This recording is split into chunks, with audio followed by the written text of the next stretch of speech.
Pernah nggak sih kamu merasa waktu begitu cepat berlalu? Hari berganti hari, bulan berganti, tahu-tahu sudah tahun yang baru. Tahu-tahu sudah ulang tahun lagi.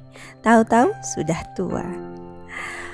Pernah nggak kamu melihat foto masa kecil kamu, kemudian kamu termenung sendiri? Alangkah cepat waktu berlalu. Atau saat menatap wajah anak-anak yang tertidur, kamu terheran-heran. Ternyata saya udah punya anak yang begini besar ya. Atau saat menatap cermin dan menyaksikan kerut-kerut halus di sekitar mata, jangan heran, itu memang kamu. Ini terjadi atau akan terjadi pada semua orang. Saya sering bertanya-tanya, seandainya saja saya bisa, saya ingin sekali kembali pada masa kanak-kanak. Bukan karena ada yang saya sesali di masa kanak-kanak saya. Bukan juga karena saya tidak bahagia di masa itu. Bukan. Hanya saja, bagaimana ya mengatakannya? Saya merasa kurang puas, kurang waktu. Ada beberapa momen dalam hidup saya yang sepertinya saya kurang hadir di sana. Saya sering merasa saya tidak berada di mana-mana. Perasaan macam apa ini ya? Saya merasa ada yang kurang. Sampai kemudian saya memasuki fase spiritual dan mengenal kesadaran murni. Saya lalu tahu bahwa saya memang tidak selalu hadir di dalam diri saya ini. Saat momen-momen penting dalam hidup saya, saat berkumpul dengan keluarga, misalnya pada saat hari raya atau berlibur, saya kerap sibuk dengan aktivitas saya sendiri. Kalau gak beraktivitas, ya sibuk berpikir. Tenggelam dalam keriuhan proses berpikir. Kadang merancang masa depan atau berkelana di masa lalu. Saya tidak benar-benar meresapi atau menghuni tubuh ini saat momen-momen penting itu datang. Akibatnya, saya sering merasa waktu begitu cepat berlalu. Sehingga pada akhirnya saya menyesali dan begitu merindukan momen-momen itu. Kadang saya bertanya-tanya, apakah semua itu disebabkan karena kesibukan kita atau karena daya tarik internet, media sosial yang membuat saya sibuk sendiri? Setelah saya merenungi, ternyata bukan.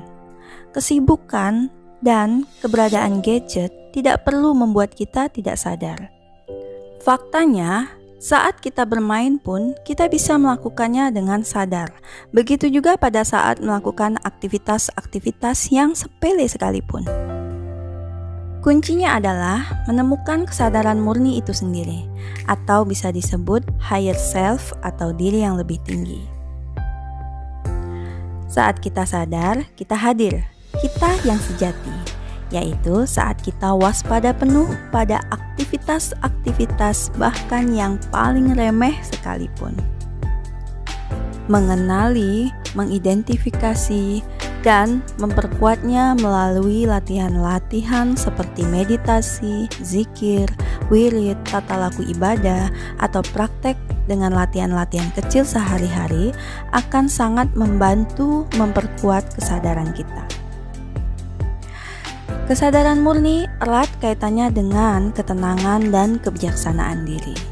Saat kamu semakin kuat kesadaranmu, kamu tidak lagi terburu-buru, baik dari aktivitas, cara berbicara, atau pada saat mengambil keputusan.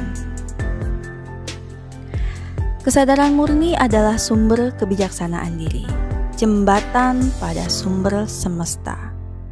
Kesadaran murnilah penghubung antara dirimu dengan Sang Ilahi. Saat sering berada pada state ini, kamu akan merasa sungguh-sungguh tenang, sungguh-sungguh hidup, dan merasa penuh. Masuklah ke dalam dirimu sendiri. Temukan dirimu sendiri yang sudah menunggu lama untuk ditemukan. Kamu yang sejati, kamu yang sesungguhnya. Rasakan hidup sepenuhnya. Akseslah kebijaksanaan dan tuntunan dari dalam diri sendiri.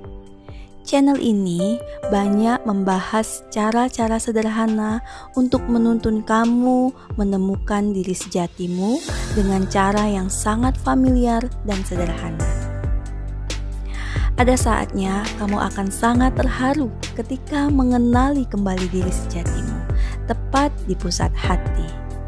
Sesuatu itu sepertinya sudah menunggu lama untuk ditemukan. Jadi, silakan kamu subscribe channel ini dan aktifkan bel notifikasi agar video yang terbaru dapat langsung kamu akses dan bertumbuhlah bersama-sama. Subscribe tidak membuat kamu membayar apapun. It is free, gratis. Sebaliknya, jiwamu akan terus bertumbuh. Nah, demikian video kali ini. Terima kasih sudah menonton. Salam damai, salam hening.